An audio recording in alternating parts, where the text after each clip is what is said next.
क्या आपने कभी सोचा है कि भगवान शिव को महादेव क्यों कहा जाता है? ब्रह्मा भी हैं, विष्णु भी हैं, फिर शिव ही महादेव क्यों?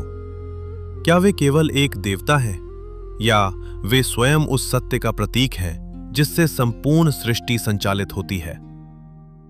इसी प्रश्न का उत्तर हमें शिव पुराण में मिलता है। आज का स्रोत शिव पुराण विद्येश्वर संहिता। आज से हजारों वर्ष पहले नैमिषारण्य में 88,000 ऋषि एकत्र हुए। वे किसी यज्ञ की सफलता के लिए नहीं, किसी राज्य की समृद्धि के लिए नहीं, बल्कि मानव जीवन के सबसे महत्वपूर्ण प्रश्न का उत्तर खोजने के लिए एकत्र हुए थे। उनके सामने बैठे थे महान ज्ञानी सूत जी। ऋषियों ने उनसे पूछा, हे महात्मा, कलयुग में जन्म लेने वाला मनुष्य जो दुख, भय, मोह और अशांति से घिरा रहेगा, वह परम कल्याण कैसे प्राप्त करेगा? यह केवल उस समय का प्रश्न नहीं था, यह प्रश्न आज भी उतना ही जीवित है।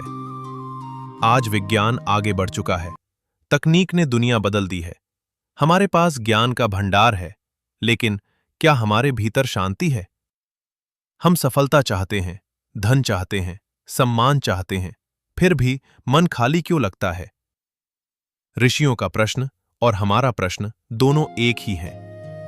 सूत जी मुस्कुराए। उन्होंने कहा, तुमने वही प्रश्न पूछा है जो समस्त प्रश्नों में सर्वोच्च है, क्योंकि यदि इस एक प्रश्न का उत्तर मिल जाए तो जीवन के अनेक प्रश्न स्वयं समाप्त हो जाते हैं।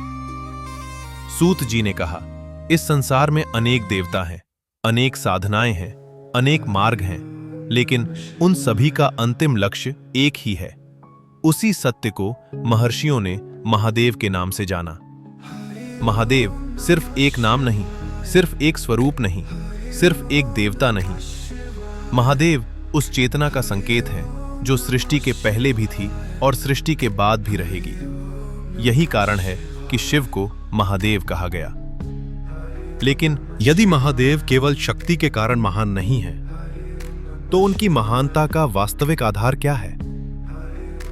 शिव पुराण महादेव को किसी सिंहासन पर बैठे राजा की तरह प्रस्तुत नहीं करता। वो उन्हें एक ऐसे सत्य के रूप में प्रस्तुत करता है जो हर जीव में, हर कण में और हर युग में उपस्थित है। यही कारण है कि शिव राजमहलों में भी मिलते हैं और श्मशान में भी, योगियों के ध्यान में भी और एक साधारण भक्त की प्रार्थना में भी। क्या आपने सोचा है कि शिव का स्वरूप दूसरे देवताओं से इतना अलग क्यों है? सिर पर बहती गंगा, जटाओं में बंधा चंद्रमा, गले में विषधर नाग, पूरे शरीर पर भस्म और निवास हिमालय का एक शांत शिखर। यह केवल एक चित्र नहीं है, इसका प्रत्येक प्रतीक जीवन का एक संदेश देता है। भस्म हमें याद दिलाती है कि एक दिन हर शरीर यही मिल जाएगा, इसलिए अहंकार करने जैसा कुछ भी स्थायी नहीं। गले का सर्प डर का नहीं, नियंत्रण का प्रतीक है। जिसने अपने भय पर विजय पाली, उसे संसार डरा नहीं सकता।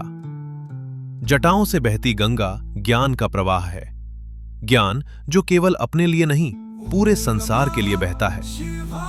और उनके मस्तक पर विराजमान चंद्रमा क्या कहता है कि मन को ठंडा रखना, क्रोध से ऊपर उठना और हर परिस्थिति में संतुलित रहना, यही शिवत्व है। इसीलिए शिव को समझना केवल पूजा करना नहीं है, शिव को समझना जीवन जीने की कला सीखना है।